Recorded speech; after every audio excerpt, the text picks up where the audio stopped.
Chapter 1. A Deadly Year. The Great Plague of London, 1665. The rat looked dead. Good woman Phillips nudged it with her toe to be sure. It didn't move.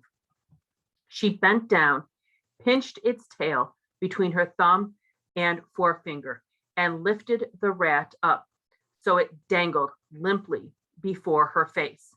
"Come into my kitchen and die on my clean floor, will you?" she said menacingly to the little corpse. "We'll see about that, you dirty beast."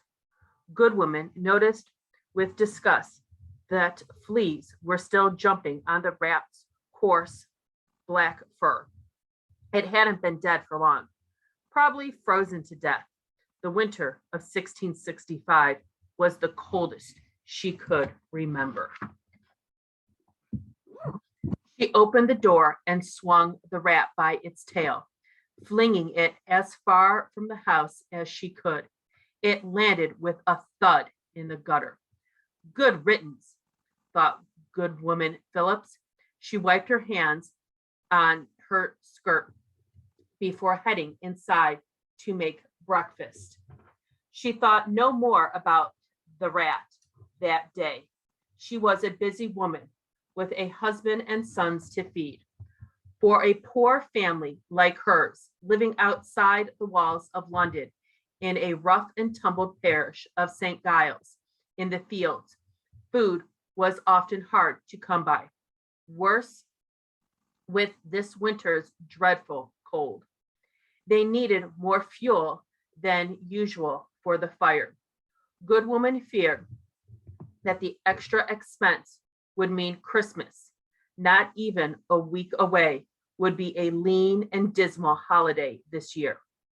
Goodwoman Phillips was right to worry about Christmas. There would be no celebrating in her home.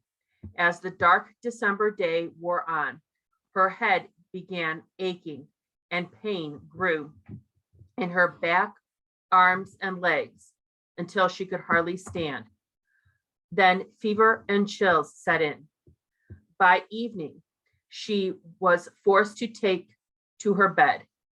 She lay in a daze, trying not to moan. Signs in the sky. Day by day, Goodwoman Phillips got sicker.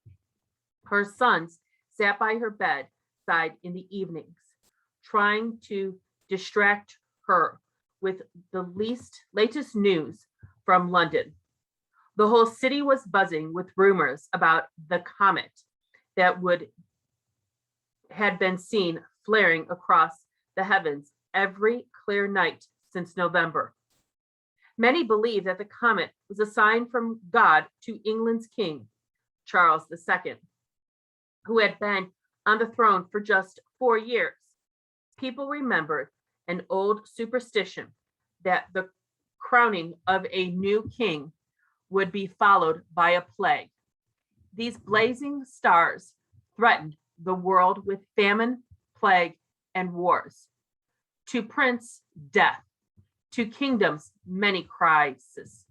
To all estates, inevitable losses, was the dismal forecast of one popular astrologer. As a fresh wave of fever shook Goodwoman Phillips, her sons crept away, leaving her to rest. Soon, she was tossing in a restless, feverish sleep.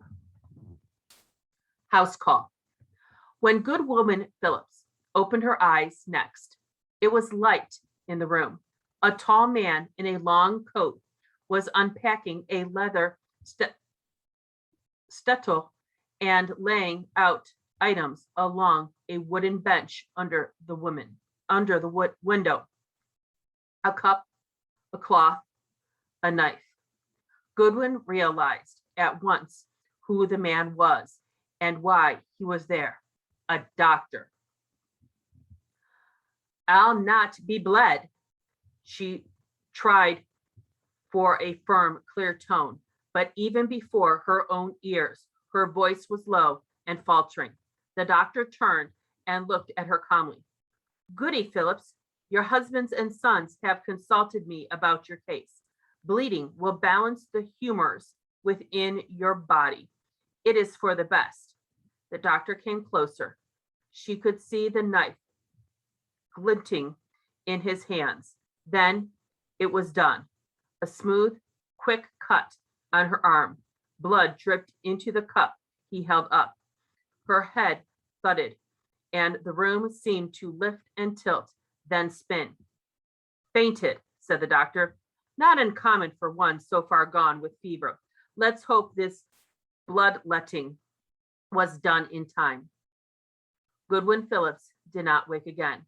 On Christmas Eve of 1664, she died, the first victim of the epidemic of plague that was to kill nearly 1 in 5 Londoners over the coming year. It is not funny, it's humoral. From ancient times until the 19th century, when a doctor told you your humors were out of balance, he didn't mean that there was something wrong with your funny bone. Humoral theory was one of the key principles in Western medicine. According to the theory first proposed by the doctors of ancient Greece, the human body contained 4 humors or fluids: black bile, also known as melancholy, yellow or red bile, blood, and phlegm. Your health depended on maintaining the right humoral balance or mix of fluids inside your body. Curing diseases was a matter of putting the humor back in balance. This is where the idea of bleeding patients came from. God, have mercy upon us. A neighboring woman came that afternoon to wash the body and prepare for burial. When the neighbor removed Goodwin Phillips' nightdress, she gasped. Large red rings had appeared on the dead woman's chest and back. Under her right arm was an ominous purple swelling. A booby, plague tokens, whispered the shaken woman. Plain on my hands, there are signs. This is a plague house. Oh God, have mercy on us. She turned and fled down the stairs and out the house. Before long, there was a knocking at the door of the Phillips' tiny house. The sorcerer had arrived. It was the searcher's duty to visit every house where death occurred in St. Giles in the Field, to examine the deceased and to report back to the parish clerk, who recorded the cause of death in the parish register. All 119 London parishes kept registers of births and deaths, bulky volumes filled with line after line describing death from old age, accident, and illness of every kind. Yet all the way to die in 1664, none was more feared than plague. For plague could spread through a neighborhood like fire. In a matter of weeks, plague could engulf a whole city, even a whole country. The searcher for St. Giles in the Field was a shrunken, wrinkled old woman. She was desperately poor and spent every cent she had on ale at the inn. It was well known that she gladly take a coin or two should a family wish to have the cause of death changed in the report. She delivered to the parish clerk. For a small tip, a suicide could become an accident. Even plague could be registered as a simple fever. But the Phillips family had no money to offer her. Her sons had spent everything they had to bring the doctor in to bleed their mother. The searcher peered down drunkenly at the body, then reeled away in alarm at the sight of the swollen lumps. called boobies, proof that Goodwin Phillips had died of a disease we now know as the bubonic plague. She staggered off, returning later with men from the parish office, who began boarding up the doors and windows. The dead woman's family would not be allowed to leave their house for weeks in case they spread the plague to others. Inside the darkened house, Goodwin Phillips and his sons listened as nail after nail was pounded into the boards, blocking their windows. Finally, the pounding was replaced by the soft sound of brushes. A huge red cross was painted on the door with the words, "God have mercy upon us." Those signs let everyone in the neighborhood know that the house was cursed with the plague. That Christmas Eve, all was silent in the Phillips house. Goodwin's husband and sons could not wait and wonder which of them would be next.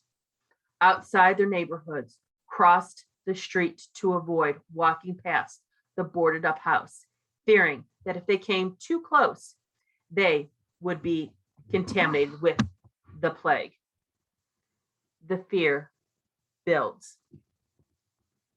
After a little more than a week after the death, Goodwin Phillips, soon after New Year's Eve, John Grunt stepped to the door of his London shop and tossed a coin to one of the ragged boys shivering in the frosty January air. "Run and fetch me a copy of the bills of mortuary. The first bill of the year was printed this morning, and I'm anxious to see it.